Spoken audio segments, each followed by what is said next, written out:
Le 3 juillet 2024, à l'université Joseph Kizerbo de Ouagadougou, Wen Managda bienvenu Lydie Kaboré a brillamment présenté sa thèse pour l'obtention du grade de docteur en médecine.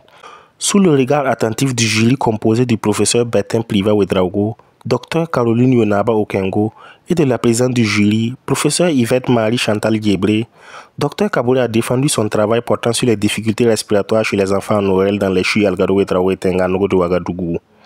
Grâce à la qualité de ses recherches, Dr Kaboré a obtenu la remarquable note de 84 sur 100, lui permettant d'accéder au grade de docteur en médecine avec mention très honorable. Au cours de la cérémonie de soutenance, Dr Kaboré a prononcé le serment d'Hippocrate et a été officiellement accueilli dans l'ordre des médecins, sous les applaudissements de sa famille, de ses amis et de ses collègues. En présence des maîtres de cette école et de mes condisciples, je promets et je jure d'être fidèle aux lois de l'honneur et de la probité dans l'exercice de la médecine. Je donnerai mes soins gratuits à l'indigent et n'exigerai jamais de salaire au-dessus de mon travail. Admise à l'intérieur des maisons, mes yeux ne verront pas ce qui s'y passe. Ma langue taira les secrets qui me seront confiés et mon état ne servira pas à corrompre les mœurs ni à favoriser le crime. Respectueuse et reconnaissante envers mes maîtres, je rendrai à leurs enfants l'instruction que j'ai reçue de leur père. Que les hommes m'accordent leur estime si je suis resté fidèle à mes promesses. Que je sois couverte de pauvres et méprisée de mes confrères si j'y manque.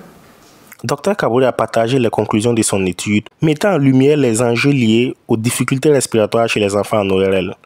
Tout en expliquant l'importance d'une prise en charge précoce et appropriée de ces pathologies, la nouvelle docteure a également alerté sur les disparités de plateaux techniques entre les deux centres hospitaliers universitaires étudiés. Nous avons parlé plus précisément des diagnostics, des aspects diagnostiques, étiologiques et thérapeutiques. Les difficultés respiratoires, surtout chez les enfants, sont des pathologies très fréquentes et surtout banalisées par les parents qui arrivent la plupart du temps à l'hôpital dans un état assez sévère, ce qui augmente le taux de mortalité. Donc c'est le constat que nous avons fait. Et aussi la disparité des plateaux techniques entre les deux centres hospitaliers universitaires qui sont pourtant censés être au même niveau.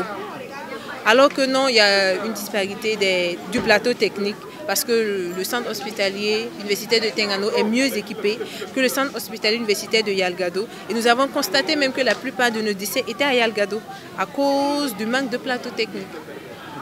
Pour remédier au problème, elle appelle à des mesures concrètes pour améliorer les infrastructures de santé.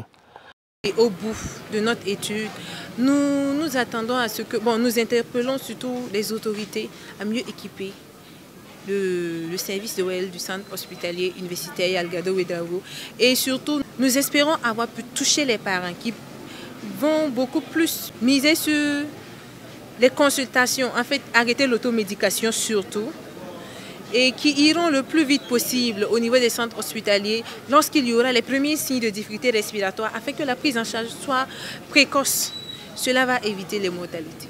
En plus de son travail scientifique de qualité, Dr Kaboré a été salué par le jury pour sa rigueur, sa diligence et son engagement en faveur de l'amélioration des soins de santé pour les enfants.